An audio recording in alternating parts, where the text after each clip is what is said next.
രാജേന്ദ്ര ചോളൻ ലോകത്തിലെ ആദ്യത്തെ സമുദ്ര സാമ്രാജ്യം എങ്ങനെ കെട്ടിപ്പടുത്തു? രാജേന്ദ്ര ചോളൻ ഒരു നാവികസേന കെട്ടിപ്പടുക്കുക മാത്രമല്ല ചെയ്തത്. ഇന്ത്യൻ മഹാസമുദ്രം മുഴുവൻ വ്യാപിച്ചു കിടക്കുകയും നൂറ്റാണ്ടുകളായി തെക്ക് കിഴക്കൻ ഏഷ്യൻ വ്യാപാര പാതകളിൽ ആധിപത്യം സ്ഥാപിക്കുകയും ചെയ്ത ലോകത്തിലെ ആദ്യത്തെ സമുദ്ര സാമ്രാജ്യം അദ്ദേഹം സൃഷ്ടിച്ചു. 11ാം നൂറ്റാണ്ടിലെ ഒരു ഇന്ത്യൻ ഭരണാധികാരിയുടെ ഈ ശ്രദ്ധേയമായ നേട്ടം സാമ്രാജ്യങ്ങൾക്ക് വിശാലമായ സമുദ്ര ദൂരങ്ങളിൽ അധികാരം എങ്ങനെ നിലനിർത്താമെന്നും പ്രദർശിപ്പിക്കാമെന്നും ഉള്ള കാര്യങ്ങളിൽ വിപ്ലവം സൃഷ്ടിച്ചു. ചരിത്രപ്രേമികൾക്കും പുരാതന നാഗരികതകളുടെ വിദ്യാർത്ഥികൾക്കും യൂറോപ്യൻ കൊളോണിയൽ വികാസത്തിന് വളരെ മുമ്പ് തന്നെ പുരാതന ഇന്ത്യൻ നാവികശക്തി ആഗോള വ്യാപാരത്തെ എങ്ങനെ രൂപപ്പെടുത്തി എന്നതിനെക്കുറിച്ച് ജിജ്ഞാസയുള്ളവർക്കും ഈ ആഴത്തിനുള്ള അറിവുകൾ പ്രയോജനം ചെയ്യും എന്ന കാര്യത്തിൽ സംശയമില്ല. രാജേന്ദ്ര ചോളൻ്റെ വിപ്ലവകരമായ നാവിക സാങ്കേതിക വിദ്യകൾ എങ്ങനെയാണ് എതിരാളികളുടെ മേൽ തൻ്റെ നാവികസേനയ്ക്ക് അഭൂതപൂർവമായ ആധിപത്യം നൽകിയതെന്ന് നമുക്ക് പരിശോധിക്കാം.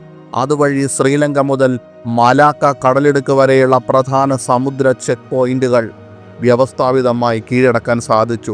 സമുദ്ര വ്യാപാര നിയന്ത്രണത്തിനായുള്ള ചോള രാജവംശത്തിൻ്റെ നൂതനമായ സമീപനം അവരുടെ സമ്പദ് വ്യവസ്ഥയെ എങ്ങനെ മാറ്റിമറിച്ചുവെന്നും ആയിരക്കണക്കിന് മൈൽ സമുദ്രത്താൽ വേർതിരിക്കപ്പെട്ട പ്രദേശങ്ങൾ കൈകാര്യം ചെയ്യുന്ന ഒരു ഭരണ സംവിധാനം സൃഷ്ടിച്ചതെങ്ങനെയെന്നും നമുക്ക് കണ്ടെത്താനാകും. ഈ പുരാതന സമുദ്ര സാമ്രാജ്യത്തിൻ്റെ നിലനിൽക്കുന്ന പൈതൃകവും ചോളർ തന്നെ ചരിത്രത്തിൽ നിന്ന് അപ്രത്യക്ഷമായതിനു ശേഷം വളരെ കാലം നിലനിന്നിരുന്ന ഇന്ത്യൻ മഹാസമുദ്ര വാണിജ്യത്തിൽ അതിൻ്റെ സ്വാധീനവും നമുക്ക് പരിശോധിക്കാം.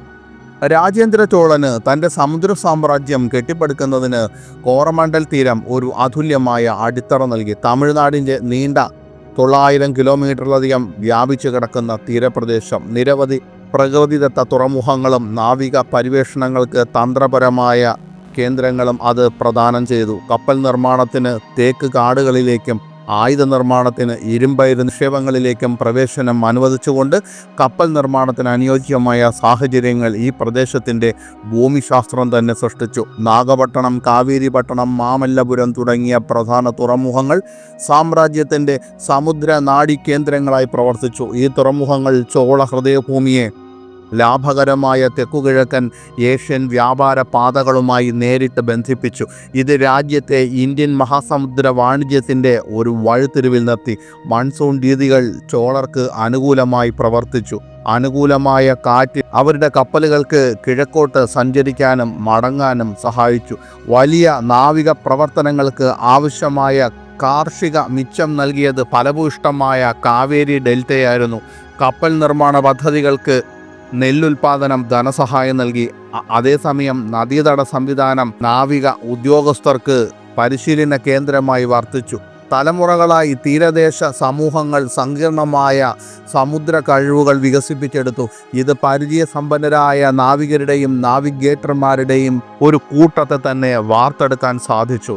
ലോകത്തിലെ ആദ്യത്തെ സംഘടിത രാജകീയ നാവികസേന സ്ഥാപിച്ചുകൊണ്ട് രാജരാജ ചോളൻ ഒന്നാമൻ തൻ്റെ മകൻ്റെ സമുദ്ര വിജയങ്ങൾക്ക് അടിത്തറ പാകി.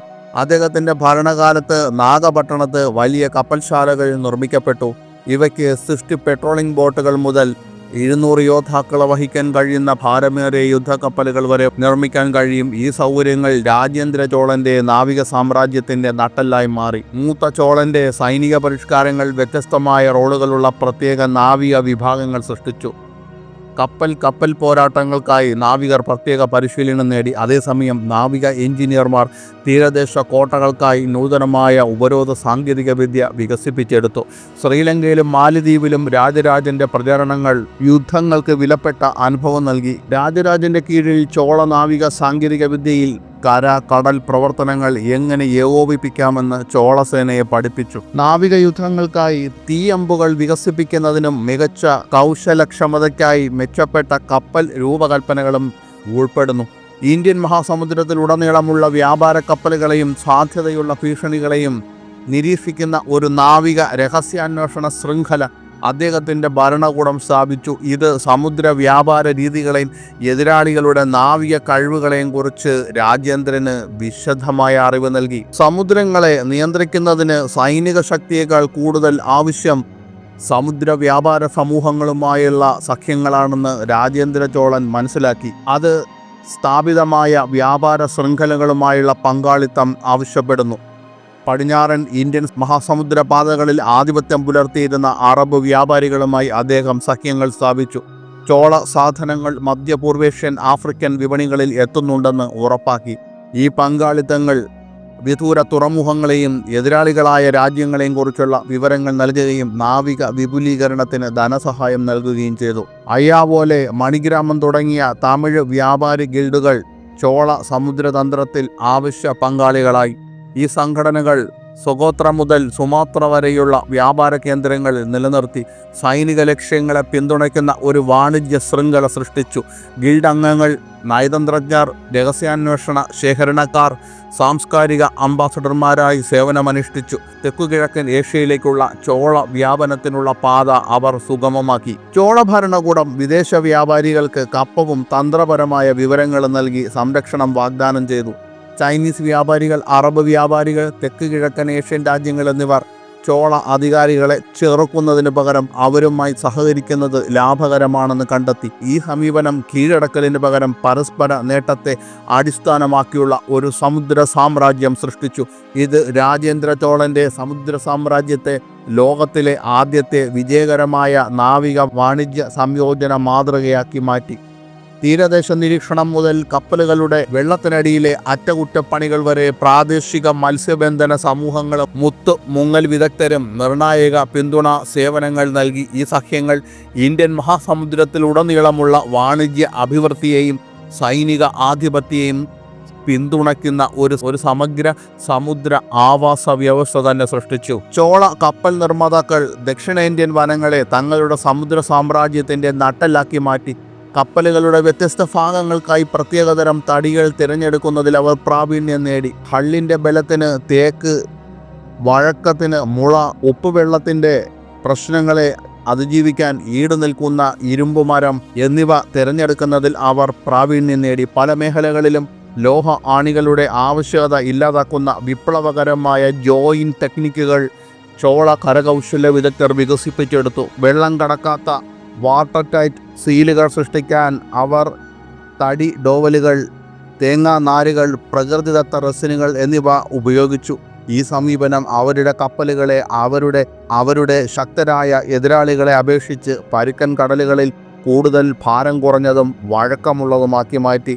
കാവേരി നദീതടത്തിലെ സാമ്രാജ്യത്തിൻ്റെ കപ്പൽശാലകൾ അഭൂതപൂർവമായ വലിപ്പമുള്ള കപ്പലുകൾ നിർമ്മിക്കുന്നതിൽ ഐതിഹാസികമായ പ്രകടനം കാഴ്ചവെച്ചു. ചില ചോള യുദ്ധക്കപ്പലുകൾ 200 അടിയിലധികം നീളമുണ്ടായിരുന്നുവെന്നും അവ സമകാലിക കപ്പലുകളേക്കാൾ വലുതായിരുന്നുവെന്നും പുരാവസ്തു തെളിവുകൾ സൂചിപ്പിക്കുന്നു. ഈ കൂറ്റൻ കപ്പലുകളിൽ ഒന്നിലധികം ഡെക്കുകൾ, കമ്പാർട്ട്മെൻ്റലൈസ്ഡ് സ്റ്റോറേജ് ഏരിയകൾ, ശത്രു കപ്പലുകളെ ഇടിച്ചു തകർക്കാൻ പ്രത്യേക രൂപകൽപ്പന ചെയ്ത ശക്തിപ്പെടുത്തിയ ഭാഗങ്ങൾ എന്നിവ ഉണ്ടായിരുന്നു. ചോള നാവിക സാങ്കേതികവിദ്യയിലെ നൂതന കണ്ടുപിടുത്തങ്ങളിൽ സങ്കീർണമായ നാവിഗേഷൻ ഉപകരണങ്ങൾ ഉൾപ്പെടുന്നു. അത് അവരുടെ കപ്പലുകൾക്ക് അതിശയകരമായ കൃത്യതയോടെ വലിയ സമുദ്ര ദൂരങ്ങൾ സഞ്ചരിക്കാൻ സഹായിച്ചു. തമിഴ് നാവികർ വിശാലമായ നക്ഷത്ര ചാർട്ടുകൾ വികസിപ്പിക്കുകയും അവരുടെ കാലത്തെ മറ്റേതൊരു നാഗരികതയേക്കാളും നന്നായി മൺസൂൺ പാറ്റേണുകൾ മനസ്സിലാക്കുകയും ചെയ്തു. ആകാശ നിരീക്ഷണം, കാറ്റിൻ്റെ പാറ്റേൺ തിരിച്ചറിയൽ, സമുദ്രപ്രവാഹ മാപ്പിംഗ് എന്നിവയുടെ സംയോജനം ഉപയോഗിച്ച് ആഴക്കടൽ നാവിഗേഷനുള്ള ലോകത്തിലെ ആദ്യത്തെ വ്യവസ്ഥാപിത സമീപനം അവർ സൃഷ്ടിച്ചു. ഉഷ്ണമേഖലാ സാഹചര്യങ്ങൾക്ക് അനുയോജ്യമായ കാന്തിക കോമ്പസുകളും ജലപ്രതിരോധശേഷിയുള്ള ജ്യോതിശാസ്ത്ര ഉപകരണങ്ങളും ഉൾപ്പെടെയുള്ള പ്രത്യേക ഉപകരണങ്ങൾ ചോള നാവിഗേറ്റർമാർ സൃഷ്ടിച്ചു. ഇന്ത്യൻ മഹാസമുദ്രത്തിലുടനീളം തീരദേശ വിളക്കുമാടങ്ങളുടെയും നാവിഗേഷൻ മാർക്കറുകളുടെയും ഒരു ശൃംഖല ഈ സാമ്രാജ്യം സ്ഥാപിച്ചു. ഈ ഘടനകൾ ചോള കപ്പലുകളെ അപകടകരമായ കടൽ വെള്ളത്തിലൂടെ സുരക്ഷിതമായി നയിച്ചു. അതേസമയം ശത്രു കപ്പലുകൾക്ക് നിർണായകമായ നാവിഗേഷൻ സഹായം നിഷേധിക്കുകയും ചെയ്തു. രാജേന്ദ്ര ചോളൻ്റെ അഡ്മിറലുകൾ അവരുടെ സാങ്കേതിക നേട്ടങ്ങൾ പരമാവധി പ്രയോജനപ്പെടുത്തിക്കൊണ്ട് ഏകോപിപ്പിച്ച ഫ്ലീറ്റ് രൂപീകരണങ്ങളിലൂടെ നാവിക പോരാട്ടത്തിൽ വിപ്ലവം സൃഷ്ടിച്ചു. ശത്രു കപ്പലുകളെ ഒന്നിലധികം കോണുകളിൽ നിന്ന് വലയം ചെയ്യാൻ കഴിയുന്ന ഒരു വളഞ്ഞ രേഖയിൽ അവരുടെ ഏറ്റവും വലിയ യുദ്ധക്കപ്പലുകൾ ക്രമീകരിച്ചുകൊണ്ട് അവർ ക്രസൻറ്റ് രൂപീകരണത്തിന് തുടക്കമിട്ടു. മൃഗീയ ശക്തിയേക്കാൾ വേഗതയ്ക്കും തന്ത്രങ്ങൾക്കും ചോള നാവിക തന്ത്രം പ്രാധാന്യം നൽകി. അവരുടെ ഭാരം കുറഞ്ഞതും വേഗതയേറിയതുമായ കപ്പലുകൾക്ക് കനത്ത ശത്രു കപ്പലുകളെ മറികടക്കാൻ കഴിയുമായിരുന്നു. അതേസമയം അപ്രതീക്ഷിത ദിശകളിൽ നിന്ന് വിനാശകരമായ ആക്രമണങ്ങൾ നടത്താനും കഴിയും. പരമ്പരാഗത റാമിംഗ് തന്ത്രങ്ങളെ ആശ്രയിച്ചിരിക്കുന്ന തെക്ക് കിഴക്കൻ ഏഷ്യൻ രാജ്യങ്ങൾക്കെതിരെ ഈ സമീപനം പ്രത്യേകിച്ചും ഫലപ്രദമാണെന്ന് തെളിഞ്ഞു. ചോള നാവിക സാമ്രാജ്യം ചരിത്രം കാണിക്കുന്നത് അവർ വ്യത്യസ്ത പോരാട്ട പ്രവർത്തനങ്ങൾക്കായി പ്രത്യേകതരം കപ്പലുകൾ വികസിപ്പിച്ചിരുന്നു എന്നതാണ്. ഫാസ്റ്റ് സ്കൗട്ട് കപ്പലുകൾ രഹസ്യ വിവരങ്ങൾ ശേഖരിച്ചു. കനത്ത ആക്രമണ കപ്പലുകൾ ശത്രു കപ്പലുകൾ തകർത്തു. നീണ്ട യുദ്ധങ്ങളിൽ സഹായ കപ്പലുകൾ വെടിക്കോപ്പുകൾ എത്തിക്കുകയും അറ്റകുറ്റപ്പണികൾ നടത്തുകയും ചെയ്തിരുന്നു. ബൈസന്റൈൻ ഗ്രീക്ക് അഗ്നിശമന സാങ്കേതികവിദ്യ ചോളർ സ്വീകരിക്കുകയും മെച്ചപ്പെടുത്തുകയും ചെയ്തു. ഉഷ്ണമേഖല നാവികയുദ്ധത്തിന് തികച്ചും അനുയോജ്യമായ സ്വന്തം വിനാശകരമായ ഫയറിംഗ് ആയുധങ്ങൾ സൃഷ്ടിച്ചു. വെളിച്ചെണ്ണ, അഗ്നിപർവ്വത പ്രദേശങ്ങളിൽ നിന്നുള്ള സൾഫർ നിക്ഷേപങ്ങൾ, പ്രത്യേക വൃക്ഷ റെസിനുകൾ തുടങ്ങി പ്രാദേശികമായി ലഭ്യമായ വസ്തുക്കൾ ഉപയോഗിച്ച് അവർ ഒരു സവിശേഷ ഫോർമുല വികസിപ്പിച്ചു. ചോള ഫയറിംഗ് ആയുധങ്ങൾ ഒന്നിലധികം രൂപങ്ങളിൽ വന്നു. അടുത്ത പോരാട്ടത്തിനുള്ള ഹാൻഡ് ഹെൽഡ് പ്രോജക്ടൈലുകൾ, ദീർഘദൂര ആക്രമണങ്ങൾക്കുള്ള കാറ്റപ്പൾട്ട് വെടിയുണ്ടകൾ, ഇടത്തരം ദൂരത്തിലുള്ള ശത്രു കപ്പലുകളെ നശിപ്പിക്കാൻ കഴിവുള്ള കപ്പലിൽ ഘടിപ്പിച്ച തീജ്വാലകൾ എറിയുന്നവ എന്നിവ തെക്കുകിഴക്കൻ ഏഷ്യയിലുടനീളം സാധാരണമായിരുന്ന തടിക്കപ്പലുകൾക്കെതിരെ ഈ ആയുധങ്ങൾ പ്രത്യേകിച്ചും ഫലപ്രദമാണെന്ന് തെളിഞ്ഞു. ചോളരുടെ ആയുധങ്ങളുടെ മാനസിക സ്വാധീനം വളരെ വലുതായിരുന്നു. സമുദ്രമധ്യത്തിൽ തങ്ങളുടെ കപ്പലുകൾ തീജ്വാലകളാൽ നശിപ്പിക്കപ്പെടുമെന്ന ഭയാനകമായ സാധ്യതയെ നേരിടാൻ സാധിക്കാതെ ശത്രുനാവികർ പലപ്പോഴും കീഴടങ്ങി. യഥാർത്ഥ പോരാട്ടത്തെക്കാൾ ഭയപ്പെടുത്തി നിരവധി വിജയങ്ങൾ നേടാൻ ചോള നാവിക സാമ്രാജ്യത്തെ സഹായിച്ചത് ഈ പ്രശസ്തി മാത്രമാണ്. രാജേന്ദ്ര ചോളൻ്റെ അതിമോഹമായ സമുദ്രവികാസത്തിന് അനുയോജ്യമായ ഒരു കേന്ദ്രമായിരുന്നു മാലദ്വീപ്. ഇന്ത്യൻ മഹാസമുദ്രത്തിലെ ഏറ്റവും തിരക്കേറിയ കപ്പൽ പാതകളുടെ ഹൃദയഭാഗത്തായിരുന്നു ഈ ചിതറിക്കിടക്കുന്ന ദ്വീപുകൾ സ്ഥിതി ചെയ്യുന്നത്. ഇത് ഏതൊരു നാവിക ശക്തിക്കും അവിശ്വസനീയമാംവിധം വിലപ്പെട്ട ഒരു റിയൽ എസ്റ്റേറ്റാക്കി മാറ്റി. മാലദ്വീപിനെ നിയന്ത്രിക്കുക എന്നാൽ അറബിക്കടലിനും ബംഗാൾ ഉൾക്കടലിനും ഇടയിലുള്ള കവാടം നിയന്ത്രിക്കുക എന്നതാണെന്ന് രാജേന്ദ്ര ചോളൻ മനസ്സിലാക്കി. സൈനിക ശക്തി മാത്രമായിരുന്നില്ല ആ കീഴടക്കലിൻ്റെ ലക്ഷ്യം, അത് തന്ത്രപരമായ മികവായിരുന്നു. മഴക്കാലത്ത് മുഴുവൻ കപ്പലുകളെയും സംരക്ഷിക്കാൻ കഴിയുന്ന പ്രകൃതിദത്ത തുറമുഖങ്ങൾ ആ ദ്വീപുകൾ വാഗ്ദാനം ചെയ്യുന്നു. തെക്കുകിഴക്കൻ ഏഷ്യൻ സമുദ്രങ്ങളിലേക്കുള്ള ദീർഘയാത്രകൾക്ക് ചോള അഡ്മിറൽമാർക്ക് ആവശ്യമായിരുന്ന സമുദ്രപ്രവാഹങ്ങളെയും കാറ്റിൻ്റെ രീതികളെയും കുറിച്ച് പ്രാദേശിക ജനതയ്ക്ക് ഇതിനകം തന്നെ ആഴത്തിനുള്ള അറിവുണ്ടായിരുന്നു. സുരക്ഷിതത്വം ലഭിച്ചു കഴിഞ്ഞാൽ മാലദ്വീപ് സാമ്രാജ്യത്തിൻ്റെ പ്രാഥമിക നാവിക ഇന്ധന കേന്ദ്രമായി മാറി.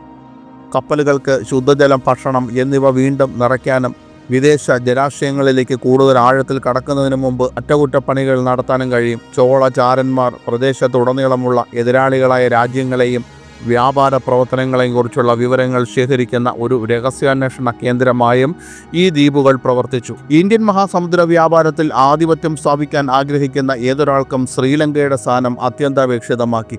ഇന്ത്യക്കും തെക്കുകിഴക്കൻ ഏഷ്യയ്ക്കും ഇടയിൽ ഒരു വലിയ ടോൾ ബൂത്ത് പോലെയാണ് ഈ ദ്വീപ് സ്ഥിതി ചെയ്യുന്നത്. അതിനാൽ മിക്ക വ്യാപാര കപ്പലുകളും അതിൻ്റെ തുറമുഖങ്ങളിൽ നിന്ന് വളരെ അകലെയായി കടന്നുപോകാൻ നിർബന്ധിതരാകുന്നു. രാജേന്ദ്ര ചോളൻ്റെ ശ്രീലങ്കൻ അധിനിവേശം വളരെ പെട്ടെന്നുള്ള ആക്രമണമായിരുന്നില്ല. ദ്വീപിൻ്റെ മുഴുവൻ വടക്കൻ മധ്യഭാഗങ്ങളെയും കൃത്യമായി ഒരു കണക്ക് കൂട്ടിക്കൊണ്ടുള്ള പിടിച്ചെടുക്കലായിരുന്നു അത്. പൊളന്നരുവ ഉൾപ്പെടെയുള്ള പ്രധാന തുറമുഖങ്ങൾ ചോള സൈന്യം ക്രമാനുഗതമായി പിടിച്ചെടുത്തു. അത് അവരുടെ ഭരണ ആസ്ഥാനമായി മാറി. ഇത് ദ്വീപിന് ചുറ്റുമുള്ള കിഴക്കും പടിഞ്ഞാറുമുള്ള കടൽപാതകളിൽ അവർക്ക് നിയന്ത്രണം നൽകി. ആ കീഴടക്കൽ ഉടനടി പ്രതിഫലവും നൽകി. നൂറ്റാണ്ടുകളായി അറബ്, ചൈനീസ്, തെക്കുകിഴക്കൻ ഏഷ്യൻ വ്യാപാരികൾക്ക് ശ്രീലങ്കൻ തുറമുഖങ്ങൾ പ്രധാന സ്റ്റോപ്പുകളായിരുന്നു. ഈ തുറമുഖങ്ങൾ നിയന്ത്രിക്കുന്നതിലൂടെ ചോളർക്ക് ഇപ്പോൾ ഈ മേഖലയിലൂടെ കടന്നുപോകുന്ന എല്ലാ പ്രധാന വ്യാപാര പരിവേഷണങ്ങൾക്കും നികുതി ചുമത്താൻ കഴിയുന്നു. ശ്രീലങ്കയിലെ വിലയേറിയ മുത്ത് മത്സ്യബന്ധനങ്ങളിലേക്കും സുഗന്ധ വ്യഞ്ജന തോട്ടങ്ങളിലേക്കും അവർക്ക് പ്രവേശനം ലഭിച്ചു. ഇത് അവരുടെ വളർന്നു വരുന്ന സമുദ്ര സാമ്രാജ്യത്തിന് കൂടുതൽ സമ്പത്ത് നൽകി. മധ്യകാല സമുദ്ര വ്യാപാരത്തിൻ്റെ സുവർണ സമ്മാനമായിരുന്നു മലാക്ക കടലിടുക്ക്. ചൈനയ്ക്കും ഇന്ത്യക്കും ഇടയിൽ സഞ്ചരിക്കുന്ന എല്ലാ വ്യാപാര കപ്പലുകൾക്കും സഞ്ചരിക്കേണ്ട ഒരു ഇടുങ്ങിയ ജലപാത. ഈ കടലിടുക്ക് നിയന്ത്രിക്കുന്നവർക്ക് മുഴുവൻ കിഴക്ക് പടിഞ്ഞാറൻ വ്യാപാര ശൃംഖലയ്ക്കും നികുതി ചുമത്താൻ സാധിക്കുമായിരുന്നു. കടലിടുക്കിൻ്റെ ഇരുവശങ്ങളും സുരക്ഷിതമാക്കാൻ രാജേന്ദ്ര ചോളൻ്റെ നാവികസേന ക്രമാനുഗതമായി നീങ്ങി കടന്നുപോകാൻ ശ്രമിക്കുന്ന ഏതൊരു കപ്പലിനെയും നിരീക്ഷിക്കാനും തടയാനും കഴിയുന്ന തന്ത്രപ്രധാനമായ ദ്വീപുകളിലേക്കും തീരദേശ സ്ഥാനങ്ങളിലേക്കും അവർ സ്ഥിരമായ നാവിക താവളങ്ങൾ സ്ഥാപിച്ചു. അടുത്തു വരുന്ന വ്യാപാര കപ്പലുകളെക്കുറിച്ച് വലിയ യുദ്ധക്കപ്പലുകൾക്ക് പെട്ടെന്ന് മുന്നറിയിപ്പ് നൽകാൻ കഴിയുന്ന പെട്രോൾ ബോട്ടുകളുടെയും സിഗ്നൽ ഫയറുകളുടെയും ഒരു നൂതന സംവിധാനം ചോള നാവികസേന വികസിപ്പിച്ചു. സാമ്പത്തിക ആഘാതം അമ്പരപ്പിക്കുന്നതായിരുന്നു. ഈ കാലഘട്ടത്തിലെ ചൈനീസ് രേഖകൾ തങ്ങളുടെ വ്യാപാര പരിവേഷണങ്ങൾക്ക് സുരക്ഷിതമായി കടന്നുപോകൽ ഉറപ്പാക്കാൻ ശക്തരായ തമിഴ് രാജാക്കന്മാർക്ക് കപ്പം നൽകേണ്ടി വന്നതായി പരാമർശിക്കുന്നു.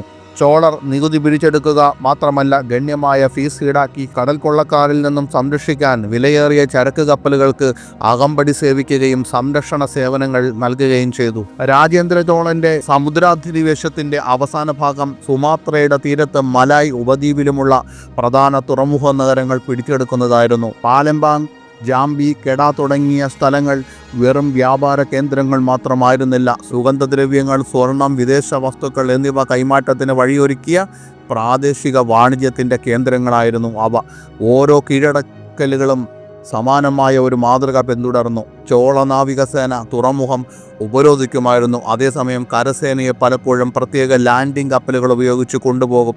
തീരദേശ കോട്ടകൾ ആക്രമിക്കുമായിരുന്നു. പ്രാദേശിക ഭരണാധികാരികൾക്ക് മുന്നിൽ ഒരു ലളിതമായ തിരഞ്ഞെടുപ്പുണ്ടായിരുന്നു: കീഴടങ്ങി ചോളന്മാരുടെ സാമന്തന്മാരാകുക, അല്ലെങ്കിൽ നിങ്ങളുടെ നഗരങ്ങൾ കത്തുന്നത് കാണുക. ഭരണപരമായ സമീപനം അതിശയകരമാംവിധം സങ്കീർണമായിരുന്നു. തദ്ദേശീയ സർക്കാരുകളെ പൂർണ്ണമായും മാറ്റിസ്ഥാപിക്കുന്നതിന് പകരം ചോളർ പലപ്പോഴും നിലവിലുള്ള ഭരണാധികാരികളെ പാവരാജാക്കന്മാരായി നിലനിർത്തി. ഇത് പ്രതിരോധം കുറയ്ക്കുകയും തുടർച്ചയായ കപ്പം നൽകൽ ഉറപ്പാക്കുകയും ചെയ്തു. കീഴടക്കിയ ഓരോ തുറമുഖത്തും അവർ തമിഴ് വ്യാപാര സമൂഹങ്ങൾ സ്ഥാപിച്ചു.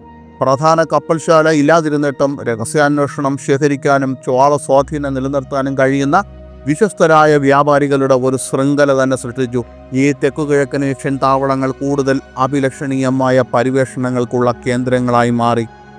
സുമാത്രയിൽ നിന്ന് ചോള കപ്പലുകൾക്ക് സുഗന്ധദ്രവ്യങ്ങളാൽ സമ്പന്നമായ ജാവ ദ്വീപുകളിലേക്കും ഇപ്പോൾ വിയറ്റ്നാം, കംബോഡിയ എന്നിവിടങ്ങളിലെ വിലയേറിയ വ്യാപാര തുറമുഖങ്ങളിലേക്കും എത്തിച്ചേരാൻ കഴിഞ്ഞു. ഇത് അവരുടെ സമുദ്ര സാമ്രാജ്യത്തിൻ്റെ വ്യാപ്തി ആയിരക്കണക്കിന് മൈലുകൾ സമുദ്രത്തിലേക്ക് വ്യാപിപ്പിച്ചു. ലോകത്തിലെ ഏറ്റവും ലാഭകരമായ സുഗന്ധവ്യഞ്ജന വ്യാപാര പാതകളുടെ നിയന്ത്രണം പിടിച്ചെടുത്തുകൊണ്ട് ചോള രാജവംശം ഇന്ത്യൻ മഹാസമുദ്രത്തെ അവരുടെ സാമ്പത്തിക കളിസ്ഥലമാക്കി മാറ്റി. തെക്കുകിഴക്കൻ ഏഷ്യയിലെ സുഗന്ധവ്യഞ്ജനങ്ങൾ ഉൽപ്പാദിപ്പിക്കുന്ന ദ്വീപുകൾക്കും യൂറോപ്പിലും ചൈനയിലും വിപണികൾക്കും ഇടയിലുള്ള കവാടമായി രാജേന്ദ്ര ചോളൻ്റെ സമുദ്ര സാമ്രാജ്യം സ്വയം നിലയുറപ്പിച്ചു.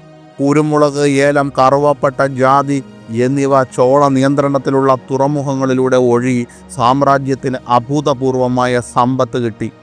ശ്രീലങ്ക, മാലിദ്വീപ്, പ്രധാന തെക്ക് കിഴക്കനേഷ്യൻ തുറമുഖങ്ങൾ എന്നിവിടങ്ങളിൽ സ്ഥാപിതമായ തന്ത്രപരമായ നാവിക താവളങ്ങൾ ഒരു അഭേദ്യമായ നിയന്ത്രണ ശൃംഖല തന്നെ സൃഷ്ടിച്ചു. വിലയേറിയ സുഗന്ധദ്രവ്യങ്ങൾ വഹിക്കുന്ന വ്യാപാര കപ്പലുകൾക്ക് ചോള ജലാശയങ്ങളിലൂടെ സുരക്ഷിതമായ യാത്രയ്ക്ക് വലിയ ഫീസ് നൽകി സഞ്ചരിക്കുകയല്ലാതെ മറ്റു മാർഗമില്ലായിരുന്നു മറ്റുള്ളവർക്ക്. ചോള സാമ്രാജ്യത്തിൻ്റെ നാവിക മേധാവിത്വം കാരണം മറ്റു രാജ്യങ്ങൾക്ക് ബദൽ മാർഗങ്ങൾ സ്വീകരിക്കുക എന്നത് വളരെ അപകടകരമോ പൂർണ്ണമായും സങ്കീർണമോ ആക്കി മാറ്റി. വ്യാപാരികൾ ചോള നിബന്ധനകൾ അംഗീകരിക്കാൻ നിർബന്ധിതരായി. ചോളർ സമുദ്രവ്യഞ്ജന വ്യാപാരത്തിന് നികുതി ചുമത്തുക മാത്രമല്ല ചെയ്തത്, അവർ അതിൽ സജീവമായി പങ്കെടുത്തു. സാമ്രാജ്യത്തിൻ്റെ സൈനിക ശക്തിയുടെ പിന്തുണയോടെ രാജകീയ വ്യാപാരികൾ ജാവ, സുമാത്ര, മലയൻ ഉപദ്വീപ് എന്നിവിടങ്ങളിലെ സുഗന്ധവ്യഞ്ജന ഉൽപ്പാദകരുമായി പ്രത്യേക കരാറുകൾ ചർച്ച ചെയ്തു. ഇത് ചോള രാജവംശത്തിൻ്റെ സമുദ്ര വ്യാപാര ശൃംഖലയെ, വ്യാപാരവും വിതരണവും എല്ലാം നിയന്ത്രിക്കാൻ സഹായിച്ചു. ഇടപാടിൻ്റെ ഓരോ ഘട്ടത്തിലും അവർ ലാഭം പരമാവധിയാക്കി. ലോകത്തിലെ ആദ്യത്തെ വ്യവസ്ഥാപിത സമുദ്ര നികുതി സമ്പ്രദായം നടപ്പാക്കിയത് രാജേന്ദ്ര ചോളൻ്റെ സമുദ്ര സാമ്രാജ്യമായിരുന്നു. ചോള സമുദ്രത്തിലേക്ക് പ്രവേശിക്കുന്ന ഓരോ വ്യാപാര കപ്പലിനും ചരക്കുമൂല്യം, കപ്പലിൻ്റെ വലിപ്പം, ലക്ഷ്യസ്ഥാനം എന്നിവയെ അടിസ്ഥാനമാക്കി ശ്രദ്ധാപൂർവം കണക്കാക്കിയ തീരുവയുണ്ടായിരുന്നു. ഇത് ക്രമരഹിതമായ കടൽ കൊള്ളയല്ല, സാമ്രാജ്യത്തിൻ്റെ തുടർച്ചയായ വികാസത്തിന് ധനസഹായം നൽകിയത് സംഘടിത വരുമാന ശേഖരണമായിരുന്നു. ചോള സംരക്ഷണം നിലനിർത്തുന്നതിനായി ഇന്ത്യൻ മഹാസമുദ്രത്തിലുടനീളമുള്ള വ്യാപാര കേന്ദ്രങ്ങൾ പതിവായി കപ്പം നൽകിയിരുന്നു. ഈ പേയ്മെൻറ്റുകൾ സുരക്ഷിതമായ തുറമുഖം, ശുദ്ധജലത്തിലേക്കും ചരക്കുകളിലേക്കും പ്രവേശനം, അപകടകരമായ കടലിലൂടെ സൈനിക അകമ്പടി എന്നിവ ഉറപ്പു നൽകി. ചോള കപ്പം നൽകുന്നത് മേഖലയിലെ ഏറ്റവും ലാഭകരമായ മാർഗങ്ങളിൽ ബിസിനസ് ചെയ്യുന്നതിനുള്ള ചെലവ് മാത്രമാണെന്ന് വിദേശ വ്യാപാരികൾ ക്രമേണ മനസ്സിലാക്കി. കപ്പം സമ്പ്രദായം സ്വയം ശക്തിപ്പെടുത്തുന്ന ഒരു അധികാര ചക്രം സൃഷ്ടിച്ചു. വ്യാപാരി നികുതികളിൽ നിന്നുള്ള വരുമാനം വലിയ നാവിക കപ്പലുകൾക്ക് ധനസഹായം നൽകി. ഇത് കൂടുതൽ വ്യാപാര മാർഗങ്ങൾ സുരക്ഷിതമാക്കുകയും കൂടുതൽ വ്യാപാരി ഗതാഗതത്തെ ആകർഷിക്കുകയും ചെയ്തു.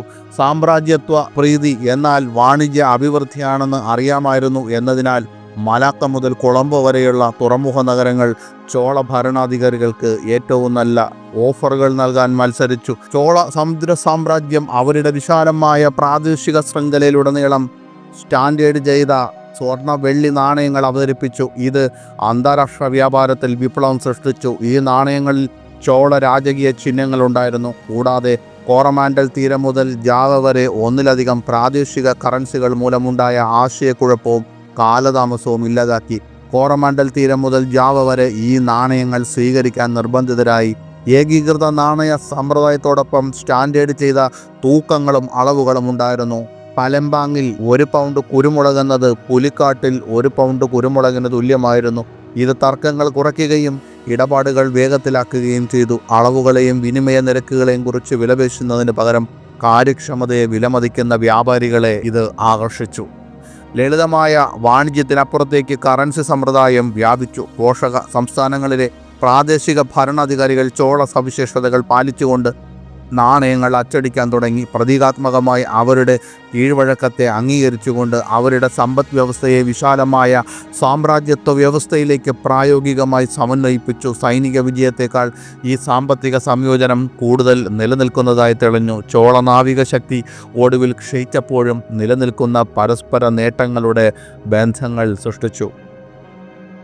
കറൻസി വിനിമയവും ക്രെഡിറ്റും കൈകാര്യം ചെയ്യുന്നതിനായി പ്രാദേശിക ബാങ്കുകൾ ഉയർന്നു വന്നു. സമുദ്ര വ്യാപാര ശൃംഖലയിലുടനീളം മൂല്യത്തിൻ്റെ ആത്യന്തിക സംഭരണിയായി ചോള സ്വർണ്ണ നാണയങ്ങൾ പ്രവർത്തിച്ചു. വിശാലമായ സമുദ്രപ്രദേശങ്ങളിൽ ആശയവിനിമയ ശൃംഖലകൾ നിർമ്മിക്കുന്നത് രാജേന്ദ്ര ചോളന്റെ സമുദ്ര സാമ്രാജ്യത്തിന് അഭൂതപൂർവമായ വെല്ലുവിളികൾ സൃഷ്ടിച്ചു.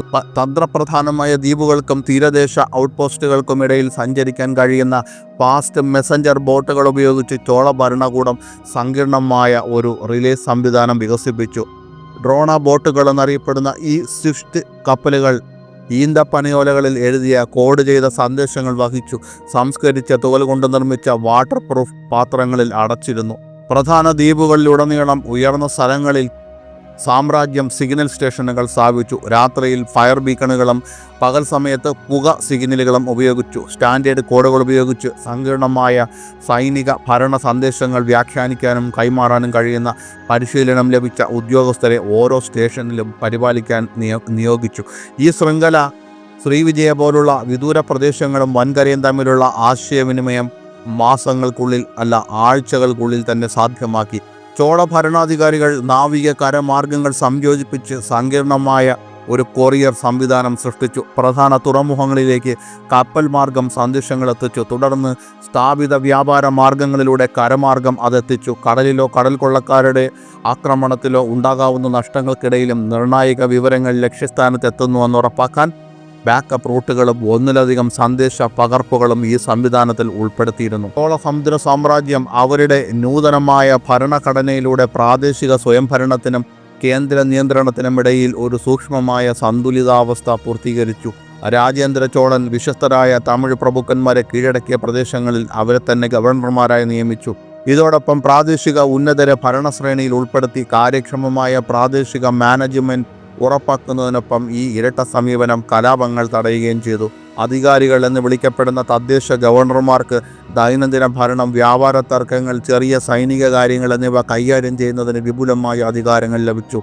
എന്നിരുന്നാലും പ്രധാന നയതീരുമാനങ്ങൾ, നികുതി നിരക്കുകൾ, സൈനിക വിന്യാസങ്ങൾ എന്നിവയ്ക്ക് തഞ്ചാവൂരിലെ കേന്ദ്ര അധികാരിയുടെ അനുമതി ആവശ്യമായിരുന്നു. ചോള ഭരണകൂടം തദ്ദേശീയ അധികാരത്തിൻ്റെയും കേന്ദ്ര അധികാരത്തിൻ്റെയും വ്യാപ്തി വ്യക്തമായി നിർവചിക്കുന്ന വിശദമായ ലിഖിത പ്രോട്ടോക്കോളുകൾ സൃഷ്ടിച്ചു. തദ്ദേശ ഗവർണർമാരെ ഓഡിറ്റ് ചെയ്യുന്നതിനും സാമ്രാജ്യത്വ നയങ്ങൾ പാലിക്കുന്നുണ്ടെന്ന് ഉറപ്പാക്കുന്നതിനുമായി വിദൂര പ്രദേശങ്ങൾ സന്ദർശിക്കുന്ന രാജകീയ ഉദ്യോഗസ്ഥരുടെ റൊട്ടേഷൻ പരിശോധന ടൂറുകൾ സാമ്രാജ്യം ഏർപ്പെടുത്തി. ചക്രവർത്തിയുടെ മുദ്രയിട്ട ഉത്തരവുകൾ ഈ ഇൻസ്പെക്ടർമാർക്കുണ്ടായിരുന്നു. ആവശ്യമുള്ളപ്പോൾ പ്രാദേശിക തീരുമാനങ്ങൾ മറികടക്കാൻ അവർക്ക് അധികാരമുണ്ടായിരുന്നു. കേന്ദ്ര സർക്കാരിനോടുള്ള അവിശ്വാസ്യത നിലനിർത്തിക്കൊണ്ട് ഈ സംവിധാനം ഗവർണർമാർക്കിടയിൽ ആരോഗ്യകരമായ ഒരു മത്സരം സൃഷ്ടിച്ചു. വ്യാപാര അളവ്, നികുതി പിരിവുകൾ, സൈനിക പ്രവർത്തനങ്ങൾ, പ്രാദേശിക രാഷ്ട്രീയ സംഭവ വികാസങ്ങൾ എന്നിവ വിശദീകരിക്കുന്ന ത്രൈമാസ റിപ്പോർട്ടുകൾ വഴിയാണ് പ്രാദേശിക ഗവർണർമാരും സാമ്രാജ്യ കോടതിയും തമ്മിലുള്ള പതിവ് ആശയവിനിമയം നടന്നിരുന്നത്. വിശാലമായ സമുദ്ര സാമ്രാജ്യത്തിലുടനീളമുള്ള വിഭവവിഹിതത്തെയും തന്ത്രപരമായ മുൻഗണനകളെയും കുറിച്ച് കേന്ദ്ര ഭരണകൂടത്തിന് അറിവുള്ള തീരുമാനങ്ങൾ എടുക്കാൻ ഈ വിവര പ്രവാഹം സഹായിച്ചു. രാജേന്ദ്ര ചോളന്റെ ഭരണകൂടം അവരുടെ സമുദ്ര പ്രദേശങ്ങളിലൂടെയുള്ള വ്യാപാരവും നാവിഗേഷനും നിയന്ത്രിക്കുന്നതിനായി ലോകത്തിലെ ആദ്യത്തെ സമഗ്ര സമുദ്ര നിയമ ചട്ടക്കൂട് സൃഷ്ടിച്ചു. ഇന്ത്യൻ തീരം മുതൽ തെക്കുകിഴക്കൻ ഏഷ്യൻ തുറമുഖങ്ങൾ വരെയുള്ള എല്ലാ നിയന്ത്രിത പ്രദേശങ്ങളിലും ബാധകമാകുന്ന തുറമുഖ പ്രവർത്തനങ്ങൾ, കസ്റ്റംസ് നടപടിക്രമങ്ങൾ, വാണിജ്യ തർക്കങ്ങൾ എന്നിവയ്ക്കായി ചോള സമുദ്ര കോഡ് സ്റ്റാൻഡേർഡ് നിയമങ്ങൾ സ്ഥാപിച്ചു. കടൽ കൊള്ളക്കാരിൽ നിന്നുള്ള സംരക്ഷണാവകാശം, കപ്പൽ രജിസ്ട്രേഷൻ, ചരക്ക് ഇൻഷുറൻസ്, കടൽ കൊള്ള ശിക്ഷ എന്നിവയുൾപ്പെടെയുള്ള നിർണായക സമുദ്ര പ്രശ്നങ്ങൾ ഈ നിയമവ്യവസ്ഥ അഭിസംബോധന ചെയ്തു. ചോള നിയന്ത്രിത ജലാശയങ്ങളിലൂടെ സുരക്ഷിതമായ കടന്നുപോകലും നിയുക്ത തുറമുഖങ്ങളിലേക്കുള്ള പ്രവേശനവും ഉറപ്പു നൽകിയിരുന്ന ഔദ്യോഗിക രേഖകൾ വ്യാപാര കപ്പലുകൾക്ക് ലഭിച്ചു. പ്രാദേശിക ആചാരങ്ങളും സാമ്രാജ്യ നിയമങ്ങളും മനസ്സിലാക്കുന്ന ജഡ്ജിമാരെ നിയമിക്കുന്ന പ്രത്യേക സമുദ്ര കോടതികൾ ഭരണകൂടം സൃഷ്ടിച്ചു.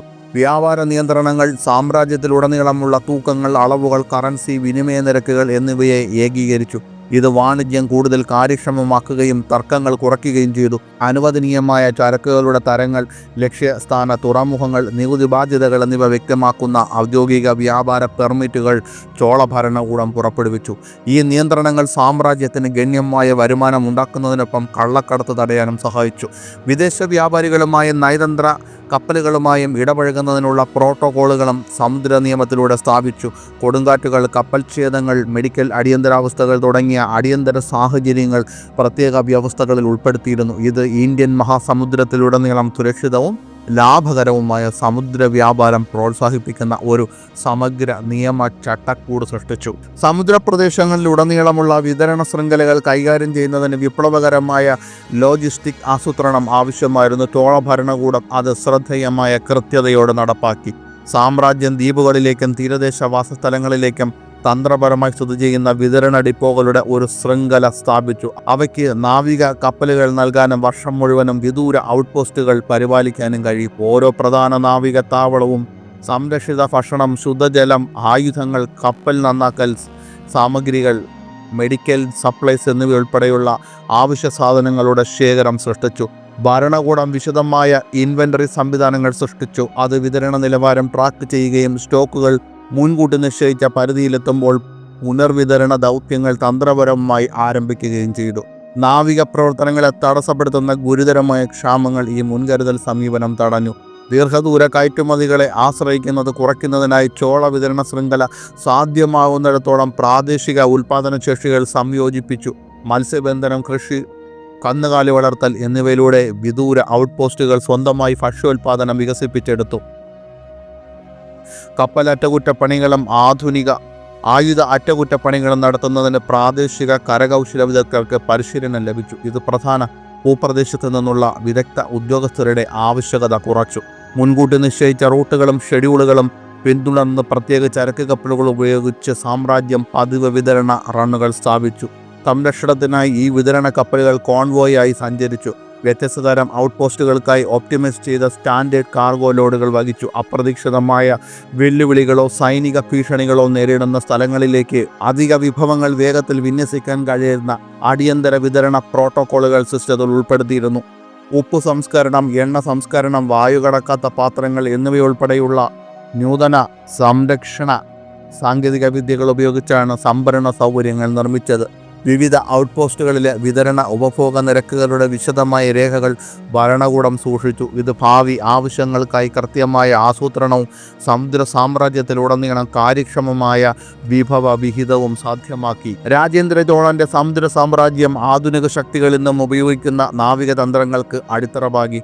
തന്ത്രപരമായ തുറമുഖ പിടിച്ചെടുക്കലുകളിലൂടെ കടൽപാതകൾ നിയന്ത്രിക്കുന്നതിനുള്ള അദ്ദേഹത്തിൻ്റെ സമീപനം സമുദ്ര ആധിപത്യത്തിനുള്ള സ്റ്റാൻഡേർഡ് പ്ലേ ബുക്കായി മാറി. മലാക്ക കടലിടുക്ക് പോലുള്ള പ്രധാന ചോക്ക് പോയിന്റുകളിൽ നാവികത്താവളങ്ങൾ സ്ഥാപിക്കുന്ന ചോള രീതി ഇന്ത്യൻ മഹാസമുദ്രത്തിലെ പിൽക്കാല പോർച്ചുഗീസ്, ഡച്ച്, ബ്രിട്ടീഷ് തന്ത്രങ്ങൾക്ക് നേരിട്ട് പ്രചോദനമായി. ഏകോപിത നാവിക പ്രവർത്തനങ്ങളിലൂടെ വിശാലമായ സമുദ്രദൂരങ്ങളിൽ തങ്ങളുടെ ശക്തിയെ വിന്യസിക്കുക എന്ന ആശയം രാജേന്ദ്ര ചോളൻ്റെ പ്രചാരണങ്ങളിൽ നിന്നാണ് ഉത്ഭവിച്ചത്. ആയിരക്കണക്കിന് മൈലുകൾ തുറന്ന ജലാശയങ്ങളിലൂടെ വിതരണ ലൈനുകൾ നിലനിർത്തുന്നതിനുള്ള അദ്ദേഹത്തിൻ്റെ വ്യവസ്ഥാപിത സമീപനം പിന്നീട് യൂറോപ്യൻ സമുദ്ര സാമ്രാജ്യങ്ങൾക്ക് വെല്ലുവിളിയായ പല പ്രശ്നങ്ങളെയും പരിഹരിക്കാൻ അവർക്ക് സാധിച്ചു. ബലപ്രയോഗത്തെയും കടൽപാത നിയന്ത്രണത്തെയും കുറിച്ചുള്ള ആധുനിക നാവിക സിദ്ധാന്തങ്ങളുടെ ഉത്ഭവം ഈ പുരാതന ചോള സാമ്രാജ്യത്തിൻ്റെ രീതികളിൽ നിന്നാണ് ഉരുത്തിരിഞ്ഞത്. സമുദ്ര വ്യാപാര പാതകൾ നിയന്ത്രിക്കുക എന്നാൽ സമ്പത്ത് തന്നെ നിയന്ത്രിക്കുക എന്നാണെന്ന് രാജേന്ദ്രൻ എങ്ങനെ മനസ്സിലാക്കിയെന്ന് ചോള നാവിക സാമ്രാജ്യ ചരിത്രം കാണിക്കുന്നു.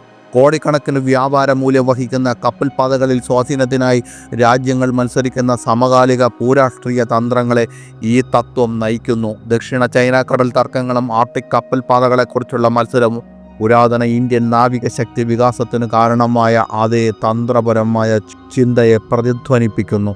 രാജേന്ദ്ര ചോളൻ്റെ ഭരണകാലത്ത് നിർമ്മിച്ച സാംസ്കാരിക പാലങ്ങൾ തെക്കുകിഴക്കൻ ഏഷ്യയിലുടനീളം നിലനിൽക്കുന്ന വിനിമയ രീതികൾ സൃഷ്ടിച്ചു. ഇന്തോനേഷ്യ, മലേഷ്യ, തായ്ലൻഡ് എന്നിവിടങ്ങളിൽ ചിതറിക്കിടക്കുന്ന തമിഴ് ലിഖിതങ്ങൾ ആഴത്തിനുള്ള സാംസ്കാരിക പരിവർത്തനങ്ങളുടെ ഉപരിതലത്തെ പ്രതിനിധീകരിക്കുന്നു. ആങ്കോർ വാട്ടിലെയും ബോറോബുദൂരിലെയും ഹിന്ദു ബുദ്ധക്ഷേത്ര വാസ്തുവിദ്യ ചോള സമുദ്ര ശൃംഖലകളിലൂടെ എത്തിയ വ്യത്യസ്തമായ ദക്ഷിണേഷ്യൻ സ്വാധീനങ്ങളെ വഹിക്കുന്നു. ഈ സാംസ്കാരിക ബന്ധങ്ങൾ ശാശ്വതമായ ഭാഷാപരമായ സ്വാധീനങ്ങൾ സൃഷ്ടിച്ചു. മലായ്, ജാവനീസ്, ഖമർ ഭാഷകളിൽ ഉൾച്ചേർന്ന തമിഴ് പദാവലി ചോള നാവിക സാമ്രാജ്യ കാലഘട്ടത്തിലെ ഇടപെടലിൻ്റെ ആഴത്തെ പ്രതിഫലിപ്പിക്കുന്നു. സമുദ്ര വ്യാപാര പദാവലികൾ, ഭരണപരമായ ആശയങ്ങൾ, കലാപരമായ സാങ്കേതിക വിദ്യകൾ എന്നിവ ഈ ശൃംഖലകളിലൂടെ വ്യാപിച്ചു. ഇന്ത്യൻ മഹാസമുദ്ര മേഖലയിലുടനീളം ഒരു പങ്കിട്ട സാംസ്കാരിക പദാവലി തന്നെ സൃഷ്ടിച്ചു.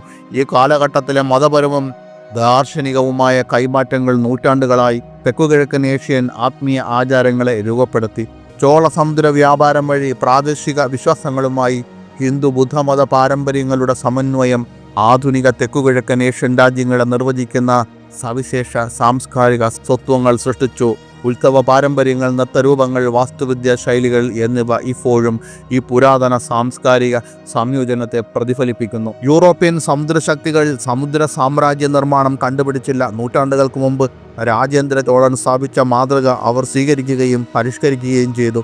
ഇന്ത്യൻ മഹാസമുദ്രത്തിലേക്കുള്ള പോർച്ചുഗീസ് വ്യാപനം പുരാതന ഇന്ത്യൻ നാവിക ശക്തി തന്ത്രങ്ങൾക്ക് സമാനമായ മാതൃകകൾ പിന്തുടർന്നു. അവർ ഒരേ തന്ത്രപരമായ തുറമുഖങ്ങളെ ലക്ഷ്യം വെച്ചു. അതേ ചോക്ക് പോയിന്റുകൾ തിരിച്ചറിഞ്ഞു. വ്യാപാരം നിയന്ത്രിക്കുക എന്നാൽ പ്രദേശം നിയന്ത്രിക്കുക എന്ന് മനസ്സിലാക്കി. വിദൂര പ്രദേശങ്ങൾ കൈകാര്യം ചെയ്യാൻ പോർച്ചുഗീസ്, ഡച്ച് കോളനിക്കാർ ഉപയോഗിച്ചിരുന്ന ഭരണഘടനകൾ അവർ നേരിട്ട വിജയകരമായ മാതൃകകളിൽ നിന്ന് വളരെയധികം കടമെടുത്തതാണ്. കേന്ദ്ര നിയന്ത്രണം നിലനിർത്തിക്കൊണ്ട് പ്രാദേശിക ഗവർണർമാരെ നിയമിക്കുന്ന ചോള സമ്പ്രദായം വിദൂര സമുദ്ര പ്രദേശങ്ങൾ കൈകാര്യം ചെയ്യുന്നതിനുള്ള സ്റ്റാൻഡേർഡ് സമീപനമായി മാറി. യൂറോപ്യൻ വ്യാപാര കമ്പനികൾ വിശാലമായ ദൂരങ്ങളിലുടനീളം പ്രവർത്തനങ്ങൾ ഏകോപിപ്പിക്കുന്നതിന് ഈ ചോളന്മാരുടെ സമാനമായ സംഘടനാ തത്വങ്ങൾ സ്വീകരിച്ചു. നിയന്ത്രിത സമുദ്ര വ്യാപാര പാതകളിലൂടെ സമ്പത്ത് ശേഖരിക്കുന്ന സാമ്പത്തിക മാതൃക ചോള സമ്പ്രദായങ്ങളെ നേരിട്ട് പ്രതിഫലിപ്പിച്ചു. സമുദ്ര വാണിജ്യത്തിനുള്ള അടിസ്ഥാന സൗകര്യങ്ങൾ ഇതിനകം നിലവിലുണ്ടെന്ന് യൂറോപ്യൻ ശക്തികൾ തിരിച്ചറിഞ്ഞു. അത് പിടിച്ചെടുക്കുകയും വഴിതിരിച്ചു വിടുകയും ചെയ്യുക മാത്രമാണ് അവർക്ക് ആവശ്യമായിരുന്നത്. ലോകത്തിലെ ആദ്യത്തെ സമുദ്ര സാമ്രാജ്യകാലത്ത് സ്ഥാപിതമായ വ്യാപാര പോസ്റ്റുകൾ, തുറമുഖ സൗകര്യങ്ങൾ, വാണിജ്യ ശൃംഖലകൾ എന്നിവ പുരാതന കൊളോണിയൽ ശക്തികൾക്ക് പലതും പിടിച്ചെടുക്കാനുള്ള അടിത്തറയായി പ്രവർത്തിച്ചു. സൈനിക നിയന്ത്രണവും വാണിജ്യ സഹകരണവും സന്തുലിതമാക്കുന്നതിനുള്ള ചോള സമീപനം സമുദ്ര സാമ്രാജ്യ മാനേജ്മെൻറ്റിൻ്റെ സുവർണ മാനദണ്ഡമായി മാറി. ഉയർന്ന നാവിക ശക്തിയുടെ പിന്തുണയോടെ പരസ്പര പ്രയോജനകരമായ വ്യാപാര ബന്ധങ്ങൾ സൃഷ്ടിക്കുന്ന ചോള മാതൃകയേക്കാൾ ഫലപ്രദമല്ല സൈനിക ആധിപത്യങ്ങളെന്ന് യൂറോപ്യൻ കോളനിക്കാർ മനസ്സിലാക്കി.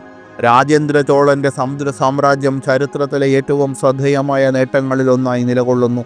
അദ്ദേഹത്തിൻ്റെ ഉജ്ജ്വലമായ തന്ത്രപരമായ കാഴ്ചപ്പാടിൽ നിന്നും നാവിക യുദ്ധത്തോടുള്ള വിപ്ലവകരമായ സമീപനത്തിൽ നിന്നും ഇത് ഉരുത്തിരിഞ്ഞു. തെക്കുകിഴക്കൻ ഏഷ്യൻ വ്യാപാര പാതകൾ അദ്ദേഹം ക്രമാനുഗതമായി കീഴടക്കിയത് സൈനിക ശക്തി കൊണ്ടല്ല, കടലുകളെ നിയന്ത്രിക്കുന്നത് ഒരു മുഴുവൻ നാഗരികതയെ എങ്ങനെ രൂപാന്തരപ്പെടുത്തുന്നുവെന്ന് മനസ്സിലാക്കുന്നതിനെക്കുറിച്ചായിരുന്നു. ബംഗാൾ ഉൾക്കടൽ മുതൽ ദക്ഷിണ ചൈന കടൽ വരെയുള്ള ജലാശയങ്ങളിൽ ആധിപത്യം സ്ഥാപിക്കാൻ ചോള നാവികസേനയുടെ നൂതന സാങ്കേതിക വിദ്യകളും നൂതനമായ കപ്പൽ രൂപരേഖകളും അവർക്ക് നിർണായകമായ മുൻതൂക്കം നൽകി. ആയിരക്കണക്കിന് മൈലുകൾ സമുദ്രത്താൽ വേർതിരിക്കപ്പെട്ട വിശാലമായ പ്രദേശങ്ങൾ ഭരിക്കാൻ അദ്ദേഹത്തിന് എങ്ങനെ കഴിഞ്ഞു എന്നതാണ് രാജേന്ദ്രൻ്റെ സാമ്രാജ്യത്തെ യഥാർത്ഥത്തിൽ അസാധാരണമാക്കുന്നത്. അദ്ദേഹത്തിൻ്റെ ഭരണ സംവിധാനങ്ങൾ ജലാധിഷ്ഠിത സാമ്രാജ്യം കൈകാര്യം ചെയ്യുന്നതിനുള്ള ഒരു രൂപരേഖ സൃഷ്ടിച്ചു. നൂറ്റാണ്ടുകളായി വീണ്ടും കാണാൻ കഴിയാത്ത വിധത്തിൽ പ്രാദേശിക സ്വയംഭരണവും കേന്ദ്ര നിയന്ത്രണവും സന്തുലിതമാക്കി. ഈ സമുദ്ര വ്യാപാര ശൃംഖലകളെ നിയന്ത്രിക്കുന്നതിൽ നിന്ന് ഉരുത്തിരിഞ്ഞ സാമ്പത്തിക അഭിവൃദ്ധി ചോളരെ സമ്പന്നരാക്കുക മാത്രമല്ല ചെയ്തത്, അത് വിദൂര സംസ്കാരങ്ങളുമായി ബന്ധിപ്പിക്കപ്പെടുകയും ഇന്ന് നമുക്കറിയാവുന്ന പരസ്പര ബന്ധിതമായ ലോകത്തിന് അടിത്തറയിടുകയും ചെയ്തു. രാജേന്ദ്ര ചോളൻ കപ്പലുകൾ നിർമ്മിക്കുകയും ദ്വീപുകൾ കീഴടക്കുകയും ചെയ്യുക മാത്രമല്ല ചെയ്തത്, ലോകത്തിലെ ആദ്യത്തെ യഥാർത്ഥ ആഗോള സാമ്രാജ്യം അദ്ദേഹം സൃഷ്ടിച്ചു. സമുദ്രങ്ങൾ അഭൂതപൂർവമായ ശക്തിയിലേക്കും സമൃദ്ധിയിലേക്കുമുള്ള പാതകളാകാമെന്ന് ഭാവി തലമുറകൾക്ക് അദ്ദേഹം കാണിച്ചു കൊടുത്തു.